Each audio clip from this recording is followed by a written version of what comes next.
This perfect. Hopefully you heard that little robot voice.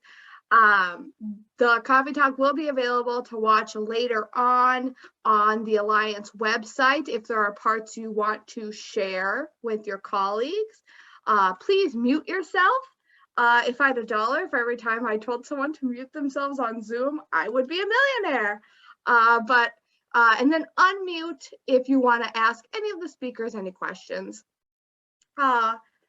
So we're going to get started. We're going to do things a little bit out of order today.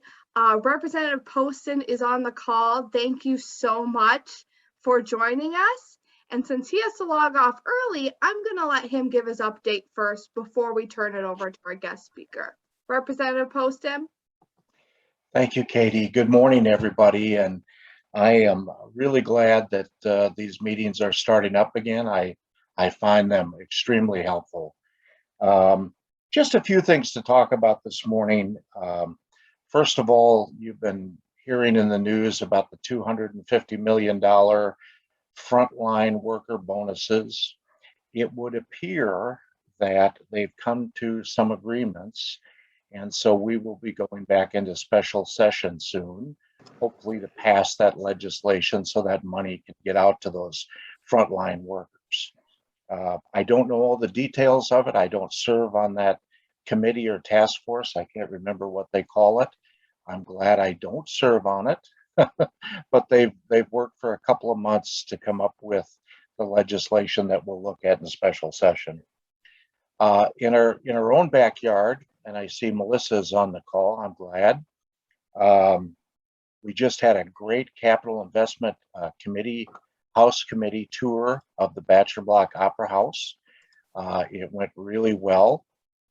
The new approach to getting funding for the Bachelor Block Opera House, I think, is going to go over very well. I've gotten really positive feedback from the representatives that were at the showing.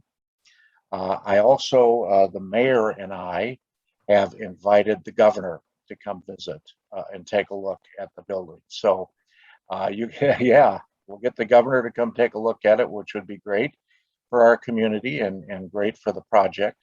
And when we do have something, a date, we'll have Melissa get that out to everybody. So if you want to come and show your support, you want to come and meet the governor, hopefully that'll happen sooner rather than later. But really good presentation by the group. And it's good to see Melissa. It looks like she's back in her office. Looks like she's kicked this COVID stuff and she's doing well. So that's great. The other big issue right now that we're dealing with is broadband in our neck of the woods. And some of you may have been on our broadband call that we had a couple days ago. Region 5 put together a broadband call, and we had some good stakeholders in that meeting.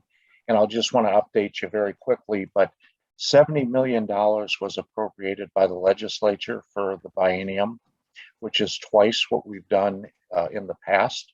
Still not nearly enough, but we'll keep pushing for more appropriation. I did look this morning at this federal infrastructure bill that seems to change by the minute. And as of this morning, there's $65 billion in that billion, which is even hard for me to think about. $65 billion in that bill for broadband. And the point I want to make about the state broadband money and the federal broadband money is the squeaky wheel is going to get the grease. So we've got to be really, as soon as those funds are available and we know how we can access those funds, we're going to have to act very quickly. I will tell you that our congressional members in the state, in a very bipartisan way, are watching for this and are going to get our fair share. And then we've just got to make sure at the local level that that we squeak a little bit too and know where to get that money placed. Other than that, the only thing I'll tell you is that we're working on more election audits because that's been called for by many constituents and people across the state. So we'll continue to work on audits. We will work on some reforms when we go into our policy session in January. And the other issue, of course, that you all are hearing about and all are talking about is mandates. So that's going to be, when we go into special session, probably the most contentious, maybe most heated debate that we have, because a lot of people are pushing back on these vaccine mandates and vaccine passports, et cetera, et cetera. I don't know how this will all flush out, work out, but that's going to be a very, very high on the priority list. So that's just a few things that are going on. Special session looks like it could be at the end of October. We don't know yet. The governor calls us into special session and I haven't been notified yet, but I believe it'll be in October. So Katie, that's all I really had this morning, just a few brief points. You say that, but gee, you packed a lot of topics into a 2-minute update. I think you hit everything going on in the world somehow. Any questions for Representative Poston while he's on with us? Any questions? I do not have a question, but I just want to make sure I thank Representative Poston for his support on our project here in Staples at the Bachelor Block Opera House, and for personally inviting the governor to come and take a tour this year as well. Really excited to see if he decides to make it. And thank you again for all your support. Yeah, thank you, Melissa. Matthew typed in the chat here, any work going on election reforms? You had touched a little bit about that, but. Yeah, there certainly is. However, the real work will probably happen when we get into our policy session in January. Nothing will really happen, I don't believe, in special session. It'll happen during our actual policy session. I think we go in, I don't have my calendar in front of me, but I believe it's the 23rd of January is when that begins. Thank you. Any other questions for Representative Poston? Did someone have a question, or are you just not muted?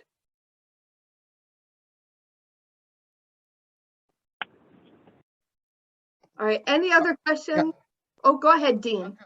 Just one quick thing. Again, thank you, Representative Poston, for all the work you do for our district. You're doing a great job representing us. You go up and down Main Street, I don't care what town you're in, every place has got a help wanted ad. Where are we at with trying to get our workforce back to work versus being home on unemployment due to concerns about COVID?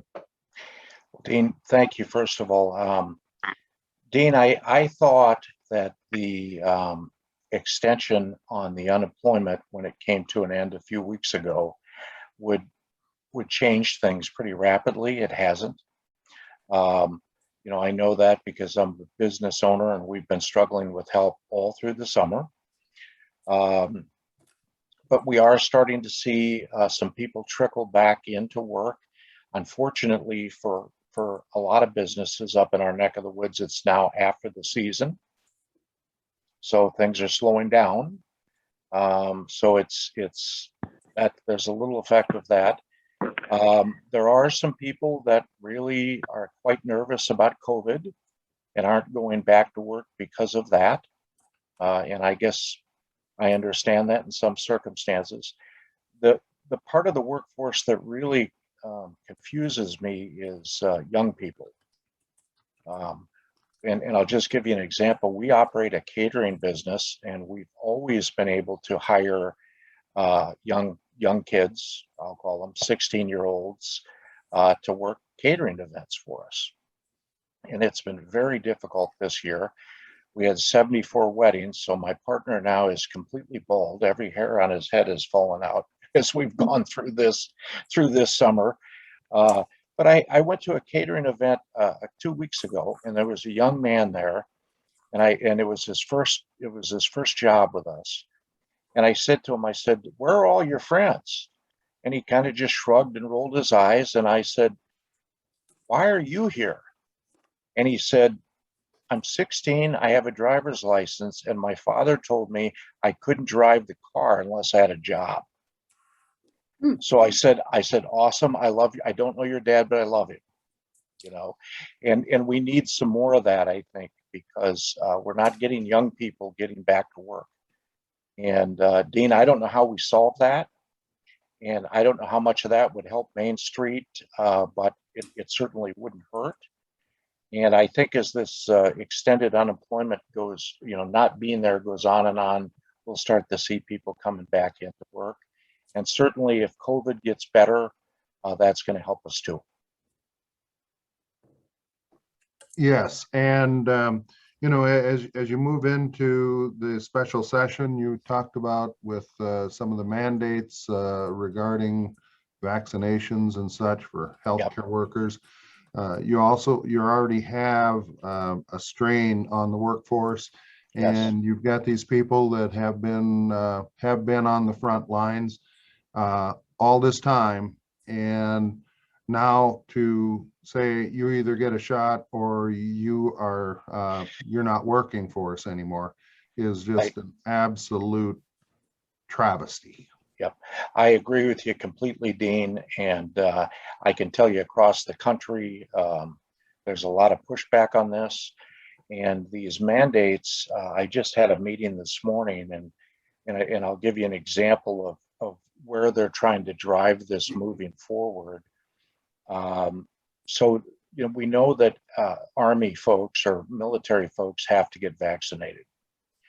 Well, now they're saying that military folks, you need to get vaccinated and your families need to get vaccinated.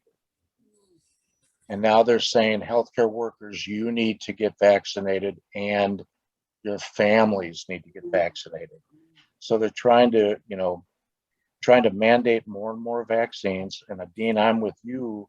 I'm not against vaccines. I'm vaccinated, but that was my decision. Right. And I think that's the way it should be. It's your body, it's your choice, or if it's your kids, it's your choice. Right. That's the way I feel about it. And I think that when you have a doctor or you have a nurse or you have somebody in healthcare that's gone through this whole last 18 months and been on the front line, fearlessly, on that front line, to tell them now that you have to take this vaccine or you're going to lose your job is absolutely terrible. Absolutely terrible. Yeah. And so, there'll be a lot of pushback on that. There's going to be a lot of discussion about it. I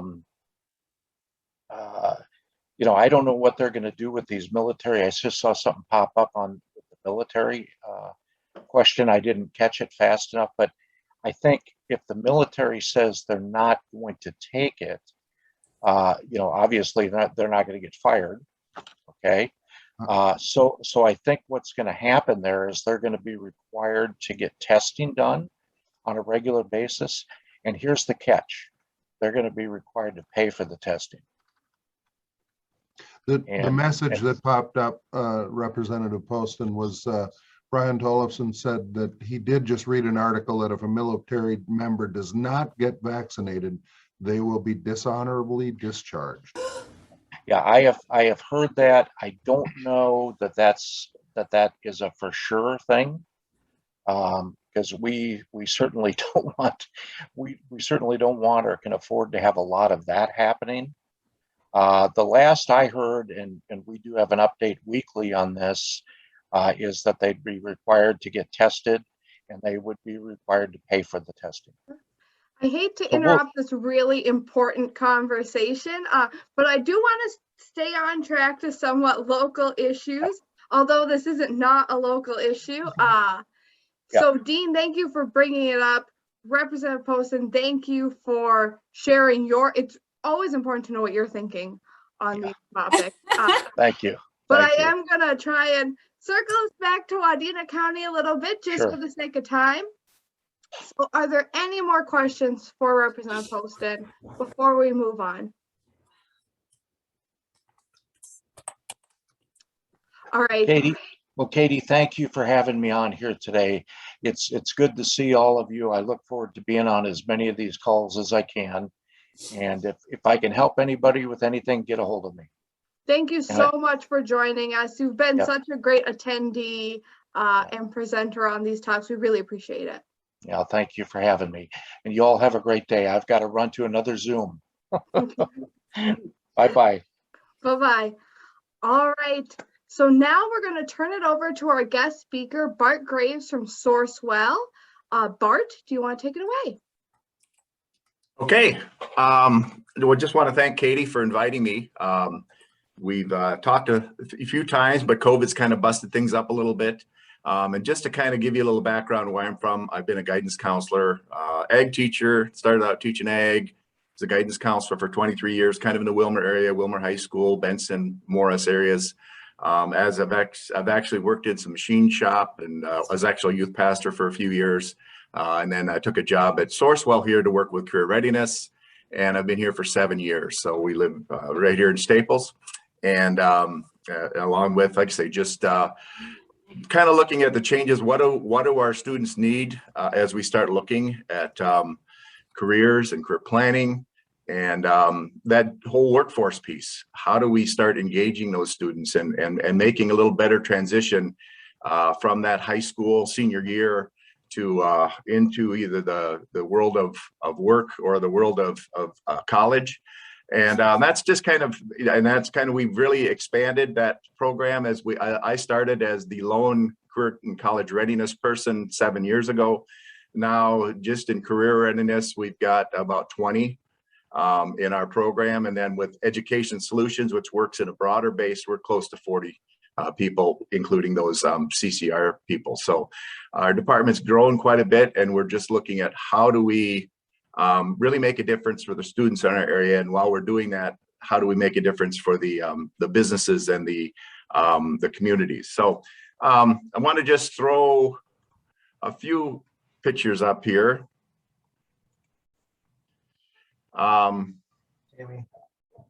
So it's a little slow. We're not. Oh, there we go. Now we're moving. On this call. So this is that county one that I know Joel and I usually were on, and they started it back up again with the economic development. We are John located in Poston was on, he was Staples. talking about all things legislatively, and then Dean Uzman gets on and starts talking. Oh, geez. Well, Okay. let's just go ahead. Keep going, Bart. Okay. Nationwide contract purchasing is what drives our business, and then that money comes back into Region 5. I just wanted to give a brief overview, and then we have a community solutions group that serves schools, government agencies, and nonprofits. And then our education solutions is a part of that. And then we have our educator training and coaching, and then our career readiness program. So that's just a nutshell of money coming in nationwide through a very robust contract purchasing program that comes back into our region and helps through the community solutions, our law enforcement, our fire, daycare, county, and many of you have had some contact with them, I'm sure. But I just wanted to provide that brief overview. The next piece that we look at, and my job has really moved into career school business connections. As we look at, and I'm not going to spend a lot of time looking at the differences between business and school, but there are some big differences. Schools are going to be focused on, how is your test score? How are you measuring up in the test scores? And a lot of teachers are pushing hard to get through all of these standards. And our college, we've had a focus on college, both 2 and 4 year. But one of the things that we look at as we follow up those students, about 43% of our seniors don't attend college. Though they either don't graduate high school or they graduate and they don't go on. But then at 60% of them don't get a degree. They maybe start college and then they don't finish. So we're looking at about 60% of our students are not earning a 2 or 4 year degree, at least initially. They may go back, they may pick something else up. And in our high schools, the persistence range of the 23 school districts that we work with, which means 4 years after graduation or completion of high school, some of them didn't graduate, our persistence rate is 7 to 63%. So there's a wide range in amount of students that are going off to college. And you guys, I think, are familiar enough with business. I don't need to cover that topic, but I will mention one thing. And you've got a lot of jobs out there. And one thing I would caution you on saying is, I just need warm bodies. And I think that sets the standard pretty low. And I think you guys know warm bodies don't get you what you need. You need those kids or those workers that are coming in with some ideas, with some ambition. And I guess I'd caution you on just saying, give me warm bodies. You need more than warm bodies to make that profit. Looking at our schools in the region, how can we start bringing that business experience into the school and bringing that school business experience out? It's easier to bring the business experience into the school because of all the guidelines that we have. If we can provide some examples as we go through high school and even before of what are those activities that, when am I ever going to use this? And we haven't answered that for kids. So we want to be able to provide, this is how you're going to use this. Career planning experiences. Students make their career planning decisions. And if you think about your decision, it's not an easy decision. It's not something that most people, it just comes to them. It's based on a lot of experiences. So how do we provide those experiences to students that help prepare them to make a good career decision? How do they know enough about this occupation to where if it's a really good fit for them? How do they know enough about themselves? And it's not just an interest test. That's a start, but there's a lot more to this complicated decision, and that's why it is a challenge. Having additional adult influences. And even if a kid knows somebody that works in a business, that becomes much more an option for them. They're a little timid about trying new experiences and maybe even applying for a job. If they make those connections and have another adult in their life helping them and counseling them, more power to them. How do we supplement what we're doing academically and with project-based learning? How do we let students know that there are opportunities in our area? And how, if they know what skills do you need to get into that position? And then looking at businesses as they work with them, how a lot of faculty don't know what's going on in your businesses in the area, and the opportunities exist for students. So how do we get those real world applications? You'll also get that positive community public relations piece. And then your workers. I like to see new people coming through and know that they're making a difference for some kids. Could be some tax benefits if you do some donations. And the bottom line is we do want to keep our kids in our region. I'm from South Dakota, and I heard a statistician tell me 20 years ago that there are more South Dakotans, native South Dakotans in the Twin Cities area than there are in South Dakota. And so we don't need to be losing our kids. And I think it'd be similar to out here. And I think there's been a real resurgence in the benefits of staying here in the area. We mentioned that work ethic piece. The last couple of years have changed students in the way they think about school and the way they think about jobs. And so I think we've got to get maybe a focus more on what is the value of work? How do we get that across? And promotion of the programs that do that. How do we provide the connections? It's a mess because teachers are busy teaching kids, businesses are busy doing their business thing. It's really hard to bring those two worlds together. And knowing who can help and who in that organization is willing to help. How do I even contact you? A lot of businesses don't put their emails or their contacts in. And so it's challenged sometimes to get connected. And how does a business that wants to work with a school connect with a school? Do they know even how to get into the building? And how do we get through, the different legal pieces? What are the laws? How do we get through that stuff? Getting kids moved around is expensive with transportation. What are the policies? Just a lot of different things that take time. And this is just one of the things as we start looking at business involvement. This is Minnesota Department of Education puts that together. It's just looking at, as you start looking at business connections, starting simple. Maybe there's businesses that are doing a lot of these different things. They're part of a career fair. They help with a FFA, or they help with BPA. Maybe they come in and do some mock interviews, reviewing the kid's resume, just building that connection with the class. And then maybe looking at increased involvement, allowing some kids to come in and do a job shadow, being on an advisory committee that helps form some of the curriculum decisions. Teacher externships, we'll talk about that. That's kind of where one of the programs I do. But just looking at how doing a tour, it starts to increase that level. And our hope is that as we develop a program that we'll talk about, we'll get students to choose a career cluster. And if we have 15 or 20 sophomores that are interested in manufacturing, what can we do with that group of people? If we have 8 to 10 in healthcare, how do we get that group together to do some of those, to get those experiences? And then that longevity piece is really getting a lot more involved with apprenticeships, mentorships, co-op learning, those kind of things. And I would caution about just wanting to jump in right away at this top level.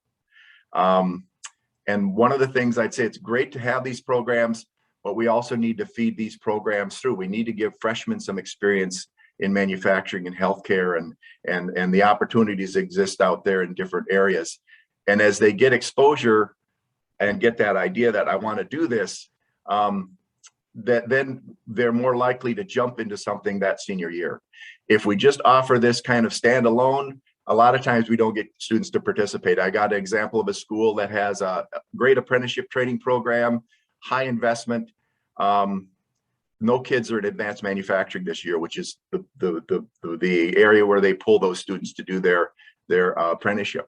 So it just takes some thought and some cooperation to move through. So one of the things that we did was we developed a career consulting program.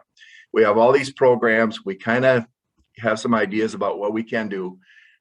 In the past, we've had rural Minnesota SEP has done a career advisor program.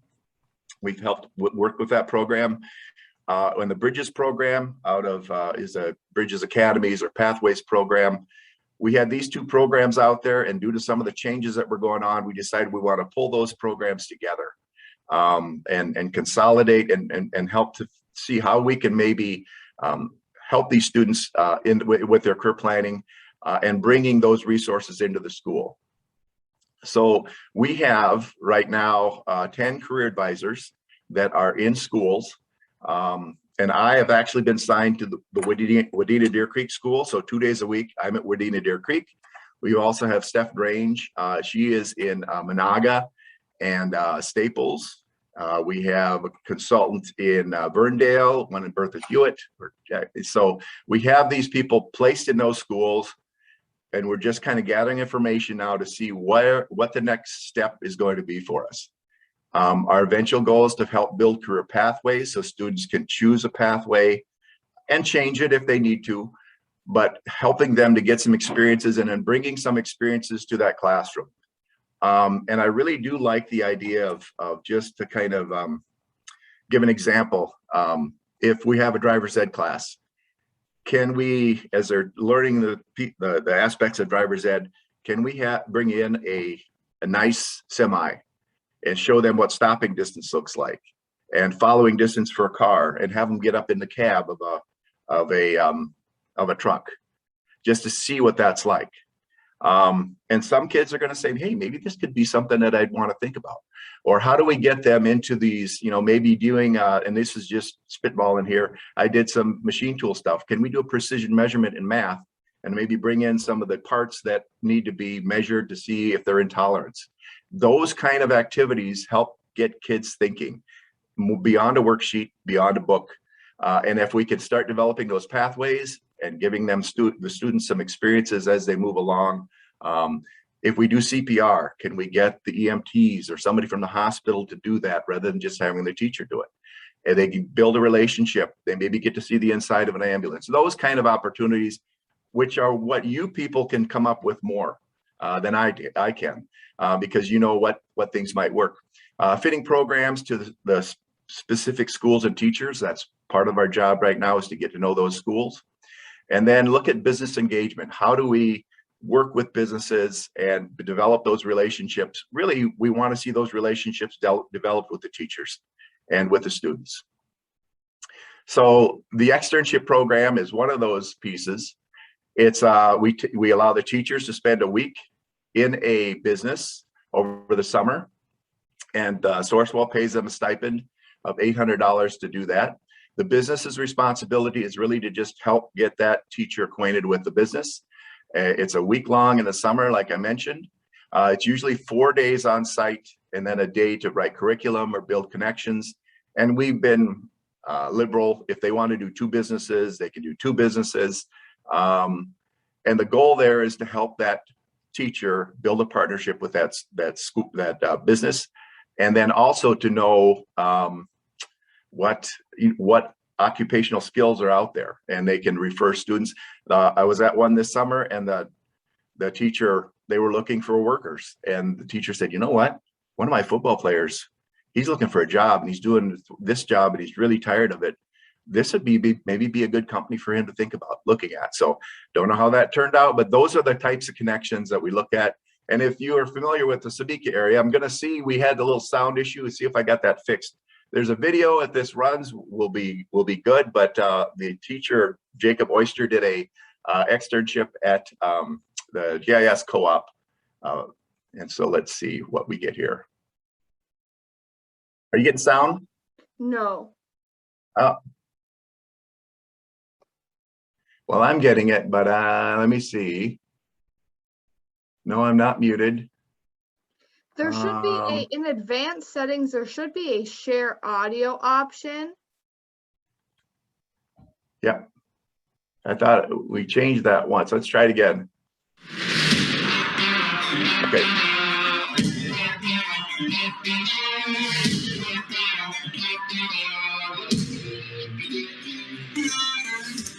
At Sabika, I'm the ag teacher, but it really encompasses natural resources, agriculture, and then GIS, GPS, and the drones are now in there.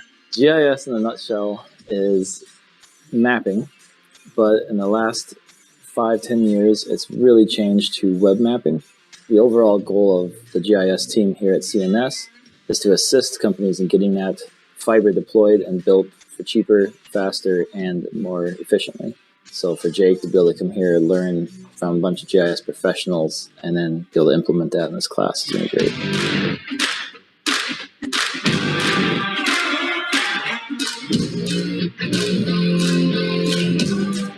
So the first 2 days we spent in the office, kind of job shadowing. Today and tomorrow we'll be out in the field, just seeing how the field workers are collecting GPS and GIS information and putting it into maps. Even if your career isn't sitting and mapping, you're going to be using GPS systems that are uploading information into GIS maps.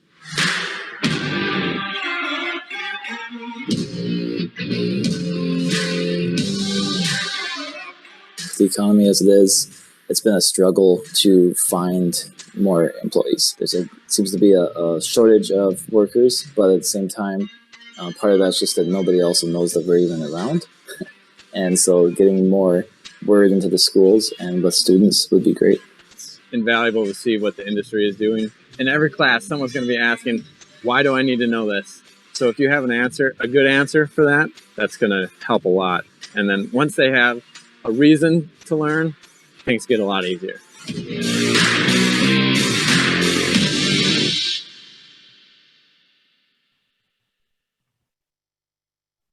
And the challenge I have in externships is as we get teachers signed up, the teachers sign up, finding sites for them.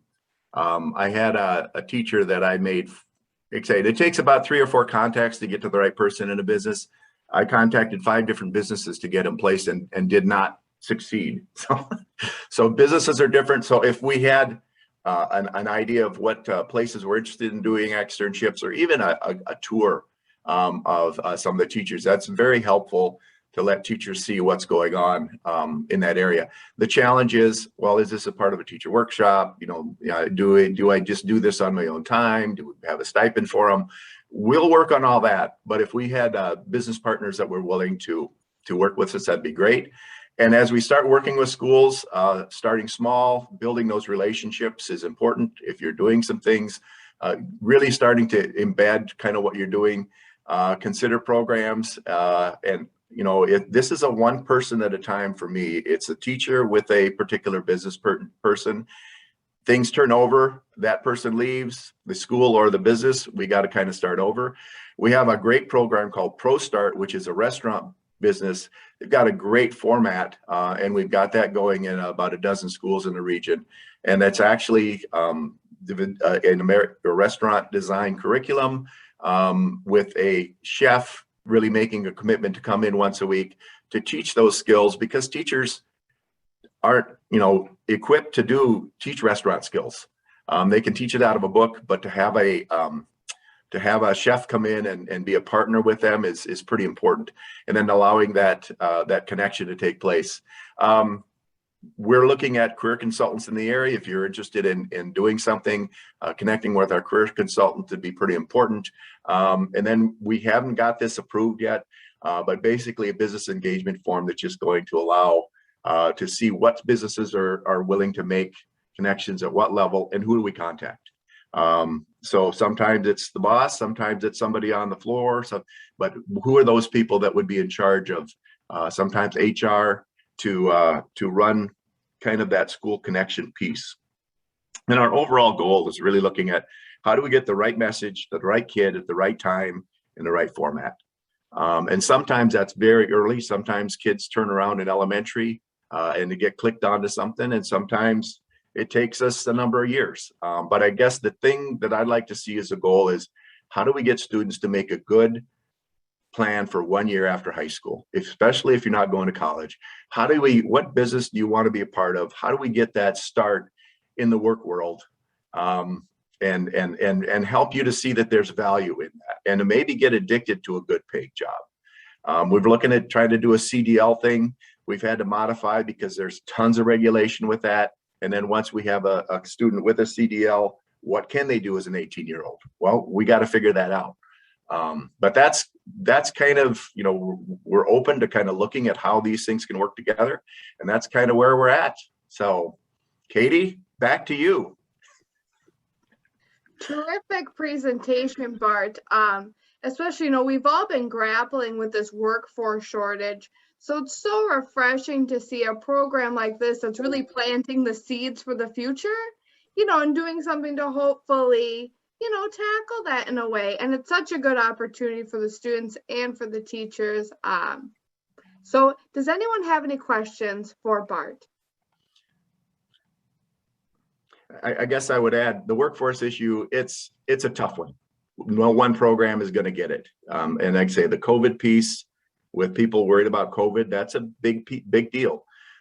People that have maybe had kids in daycare and were working, and now they decided this staying at home isn't such a bad, you know, we've kind of got out of those work habits. And so there's gonna be no one magic bullet. Yep. But this is a good tool to have in the toolbox. All right, we got a couple questions coming in over chat. First one, can you share your contact information in the chat to everyone? Oh, there it is. Perfect. So feel free to jot those down. Next is a question from Andrea. How many teachers have you had interested in this type of program? We started the program, it's been probably 4 years ago, we started rolling it out, and we really haven't had that many. We get about 10 applicants a year, and we did probably 5 or 6 the first year, and about that many the next year, and that was when Jacob did his. COVID kind of killed us. You can't get somebody in a hospital. You know, during COVID, that was, you know, and then all our other businesses followed suit. So we really didn't get any last year. We carried over the next year, and we still had some challenges. We had teachers that couldn't do it because I got to teach driver's ed all summer because the kids are way behind in driver's ed. Some of the places weren't open early enough for us to get things scheduled. We did only about 3 or 4. We got one teacher, I think, is finishing one up. And it's not near enough. I mean, we hold spots for 15, each year, and we've never used that. I'd love to come to the max where we have to do some selection. Jacob actually asked to do it again. So, I mean, it's because once you see it, there's a great value to it. But there's going to be, like I say, I'd love to get my goal. The obvious one is an IT teacher in a manufacturing environment. But I really like to see a math or social or core group teacher, core subject teacher doing one, because they really get a good grasp of what is needed. So I had one teacher that taught math, and he went on construction site. He went into machine tool and took those examples and brought them back in. And just so Jacob, he brought in ArcGIS, which is a software that which they get all their data from. You can see everything from temperature changes to flight paths to population changes to weather. Businesses get charged $15,000 to use that software a year. Schools can get it for free. I mean, so there are some opportunities, and you can actually do congressional redistricting. You can do that. Students can do that. That'd be a great social studies teacher experiment. But there again, it's really tough to get those teachers in to do some things if it's not going to meet standards. So we got to make those standards connections for them. Very cool. John Jewison, did I see that you had unmuted yourself for a question earlier? I had, but it was answered right away. Perfect. Thank you. Any other questions? Well, I guess, again, I have a comment. Bart, I thought it was so appropriate. I think it was maybe in the video portion of it. My son and I were dropping him off at school, and he was telling me just how he doesn't really understand why he has to learn certain types of math. He'll never use it in real life. Mom, when was the last time you used whatever random math he was working on or learning at the time? And he goes, my art teacher told me exactly what I was going to use this math for. And I forget the exact whatever it was. It doesn't matter. But this exact thing that he didn't think he was going to use in his future life ever, learned where he was going to use it. And he's like, I remember everything about that now, and I know exactly how I'm going to apply that. And so he's 14, he's in 9th grade, and it is just absolutely so critical, like right out of the mouth of a learner right now, that they understand that. And I think that's a good example. We haven't served our customers well when they ask that question. They've been asking it for years, and we haven't done a very good job of answering it. And the answer really is because the state requires you to take this course. Everybody takes advanced algebra. You know how many jobs require the advanced algebra skills? Between 5 and 7%. So, I mean, that's a good question. I wish we could answer it in a better way than other than the state will make you take it. The other thing I wanted to mention is I shared how many students go on to college. It's not as many as you think. The numbers aren't getting bigger. Just with initial COVID things that are going on, we've had the colleges overall have seen about a 6% decrease last year, and there's decreases this year, and we're starting to see that the student numbers lag. But really, there's been a lot. Kids are not automatically going to the college, craving the college experience. Another change. And now what are they doing? That's a good question, and we need to find that out. One of the things, just to piggyback on that for both, has been that for a lot of students, I'm with adult education in the region. And one of the things I've had is a lot of high school students that just did not go well with the distance learning. So my enrollment in that portion has been up. But one of the things that comes up in conversation is the concept of career. And that is picking something I'm going to do for the rest of my life at 17, 18, or 19. And it really throws them off. But then the aspect of helping them identify where you're going to use this, that's huge. If you can, and not just say, this is how you use it, but this is the jobs you can use it in. That makes a huge difference in moving forward on getting them into the workforce. And then it's a matter of pointing them in the right directions. And I don't know, but there are a lot of kids that graduate high school without knowing how to use a tape measure, how to read a tape measure. And that's not as easy as it used to be, because you got metric, you got regular, you know, if we're getting down to precision measurement, we're looking at calipers and micrometers. Those are all things that are well within our, kids can learn that. And the question is, why aren't we going there? And I think there's good reason to start really looking at that. And the other piece is, some of these careers that are available, how are kids going to find out about them? Not every kid grows up wanting to be a wastewater treatment specialist, but you know what? If you want to live in a small town, get a good job with some flexible opportunities for you, that you might want to think about it. It's there's those little pockets, those little opportunities. How many know what working in a hospital is like beyond doctor and nurse? I mean, there are tremendous opportunities. What does a boiler's license open up? What opportunity? Why can't we start that process in high school? And that's where we're asking those questions. And there's some things to get through, but I think the relevance of that is going to be a benefit to our students, and for them to get excited about school and work, I think is where we really want to see things. That's where we want to see it go. And that's got to start before senior year. And frankly, it's got to start before 9th grade. So we're doing some things with Tech Mobile. How do we expand our elementary programs? We've got a media program that works with middle school. How do we get kids engaged with their lives? So career, life, family, all that stuff.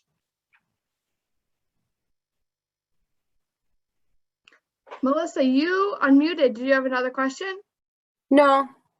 No, I thought maybe I was going to make a comment or have a question, but no, I don't. Okay. Any other questions for Bart before we move on? Just a comment. This is Lou from the Chamber of Commerce in Long Prairie. Yes, I worked with Craig with rural Minnesota SEP, and it was just amazing the opportunity you were going to be giving the schools. But how do you get the schools to say yes sometimes? And I just was so frustrated, and it went under. And then they got another person at the school to do it, but she had other things to do too. So I thought it would be great to have a career counselor like you were offering. So yeah, just my frustration I'm showing, but my appreciation for your attempts. You know, schools have IND in front of their numbers for a reason, you know, and they're independent, you know, and that's great. We appreciate that. Our hope is that we offer services that are relevant. We offered the program. We've had 14 schools took advantage of the 23 schools in our region. So, and I think it'll expand. We just got to do a good job of promoting and set out a product that is beneficial. And the big thing right now is, and the challenge right now, it's a tough build out when we have that many schools. We've got, you know, small schools, we got large school. How do we make sure we're developing that, meeting that need while we're developing the program? So. Well, I can only recommend Craig and Amy, I believe it was, they took 3 days of their lives to come out and talk to our counselor, our superintendent, our principal, and yeah, still faltered, but I was very impressed by what they offered. Thank you.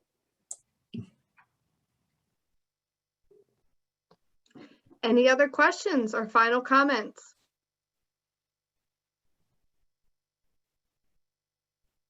All right. Well, Bart, thank you so much for joining us today and sharing more about the programs you have to offer at Sourcewell. And good luck moving forward into the future. Hopefully this call leads to a couple partnerships, or we can all make sure to champion and plug this program as we're talking to people throughout the region. If anyone wants to hear more, I'll schedule a date to come and talk with you. So. Perfect. All right. Well, thank you so much. If you wouldn't mind unsharing your screen real quick for me. Oh yeah, we could probably do that. Perfect. All right. Well, we have just a few minutes left, but let's move into our round robin updates. David Heyer from Deed, I see you're on the call. Do you have anything to share with us today? Morning, Katie. Thanks for inviting me to the coffee talk this morning. Yeah, I've got a couple updates. Dean actually is asking about one in the chat feature, the BDPI program, the Public Infrastructure Grant Program. There have been two changes to that program. One, if you have a industrial park that was funded by BDPI and it's over 10 years old, the state has now authorized you to use that for any other use other than industrial use. You can use it for retail, commercial, or residential sales. If you want to convert that property over, you can do that at this point, as long as it's met that 10-year requirement. The second big update to BDPI, and this might affect Dean's question, is there's been a 15% set aside with the new fiscal year, July 1st. If you have a 100, let's just give an example of a 100-acre industrial park that you're working to put BDPI into public infrastructure, the roads, the sewers, the water, that kind of stuff. You can set 15% of that aside, or 15 acres aside, for any retail or commercial use that you choose to utilize it for. So if you have a gas station that's going to be going in next to an industrial park, or a hotel, or a retail establishment, the state has now authorized you to set 15% of that property aside for other than industrial uses. So that might help Dean's project in Wadena up there. Excuse me. Two other programs, JCF and MIF, were fully funded July 1st. So those programs are still moving forward and still marching on. We've had a lot of activity with both JCF and MIF. One of the big changes to JCF and MIF, we were allowed this year, because of COVID, to extend contracts to companies that were having issues trying to hire employees during COVID. Part of the requirements on JCF and MIF, you have to hire a certain amount of people, and that's how the state determines what the awards are for those two programs. Companies were indicating that they were having difficulties finding those employees during COVID. So the state authorized the business finance team to extend those contracts out for one more year to give those companies another opportunity to hire the people and capture those awards. Jobs Training Incentive Program there's some big changes with this one. Job Training Incentive Programs, if you're a company that hires at least 3 new employees, increases your capacity, you can take advantage of a state program to offset the direct training costs of those people. It used to be a median county wage to qualify for the JTIP program.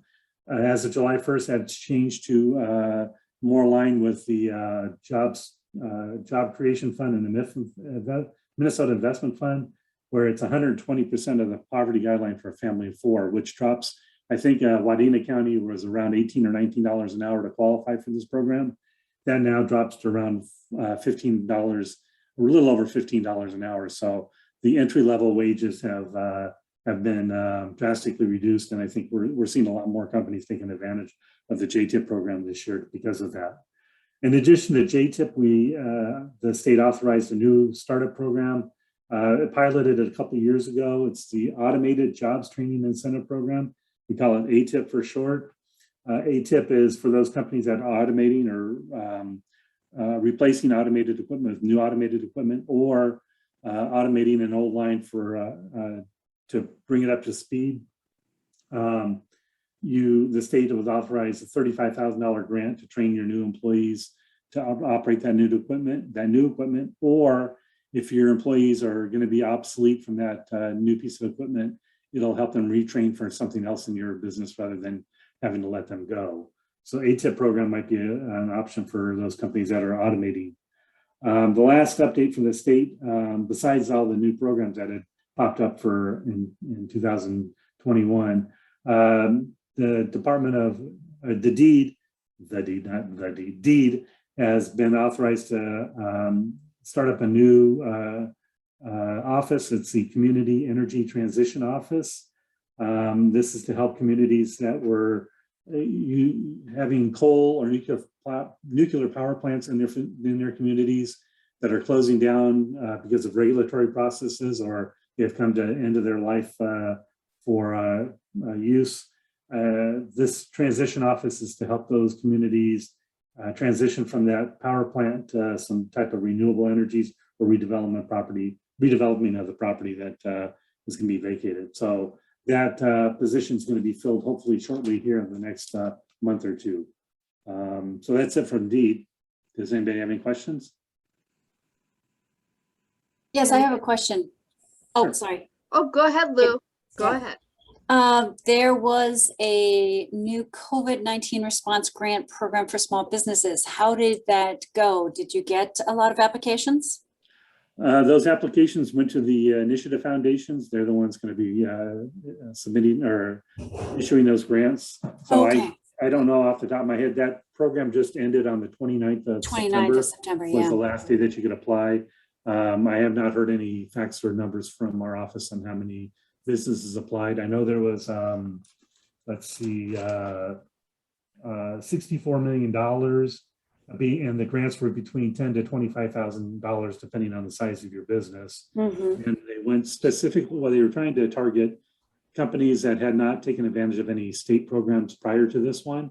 Those are going to be the ones that were given a first priority over this. So once we get those numbers, I can share them maybe at the next meeting that we have in a couple of weeks. I'll have some numbers for you, but I don't have any numbers as of today. Okay. And do you know if, because I sent them to friends of mine and they didn't have time to do it. Is this going to be is there going to be another round, do you think? As of now, there is not. Okay. But that doesn't mean the state legislature starting in January might not decide to invest some more money into this. That would be something your representative might have a handle on better than I would. Okay, thank you. Mm-hmm. Any other questions for David?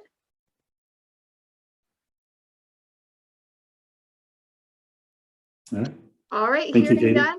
Yeah, thank you so much for joining us. Like I've said before, it's always great to have someone from the state come down to our local level, make things seem a little bit more real and manageable for us. Well, maybe next time we can have a in-person one rather than a virtual meeting. All right, moving on, Dean. What is happening with the WDA and the city? Well, since we last met, there's been a lot of things going on, a lot of growth and business expansion going on this summer. Some new business startups. We've got a lot of projects going on. One of the topics we talked about this morning was broadband, and we have 3 different providers extending their services, fiber to home services throughout Wadena, throughout the entire city. So there are I don't even know how many crews boring fiber in Wadena right now, scrambling to get, and they've been here all summer, but they're scrambling now. They're bringing in more crews to get everything done before freeze up. So we have got a really nice initiative going on here for fiber to the home. So that's a great thing, and businesses for that matter. The whole unemployment thing, just trying to do whatever we can do to help businesses find employees, and that extends to actually trying to reach out to individuals that you think might be interested in a certain career path or position for a specific business. Our hospital, the new hospital, is under construction. Things are going well. They're going vertical and have been for a while now. Things are coming along there, and there is a plan in place to try to put together an infrastructure expansion project for water, sewer, storm water management, pavement, additional development space to loop water mains for fire protection and additional commercial opportunities. So residential, we've got a lot of things going on in Wadena residentially, which is good. We, with the countywide housing study that that Katie recently had done, showed that we are short on housing, and so we're working on a couple of multifamily projects right now, and we have never, as long as I can remember, had this many new single-family home starts in Wadena in one summer. So that's really good. That's really good. That is what I have. I'll be happy to answer anybody's questions. Perfect. All great news. Any questions for Dean? All right, I see we are a little bit over on time, so thank you all for joining us. I'm going to do a last call. Does anyone, feel free to unmute yourself, have any updates or things they want to share from either their city or organization that didn't already get touched on? Yeah, if I could just take a minute. Yep. For adult basic education. So in Wadena, we are at the M State campus supporting folks that are looking for that diploma credential. English as a second language. We have classes Monday and Wednesday from 9 to 6 and Thursday 9 to 12. This year has just been so far phenomenal as a program across the board. We are almost doubling our contact time by comparison to last year or even the year before. So there's an interest, but from there we try and follow on assisting folks with those, pointing them in a direction for employment, working with resumes. We also help with that base levels college class support. Pretty much if they need it, we're open to seeing what we can do to help meet the need of the student. So thank you. Very cool. Thanks for sharing that. Anyone else have any updates they'd like to share with the group?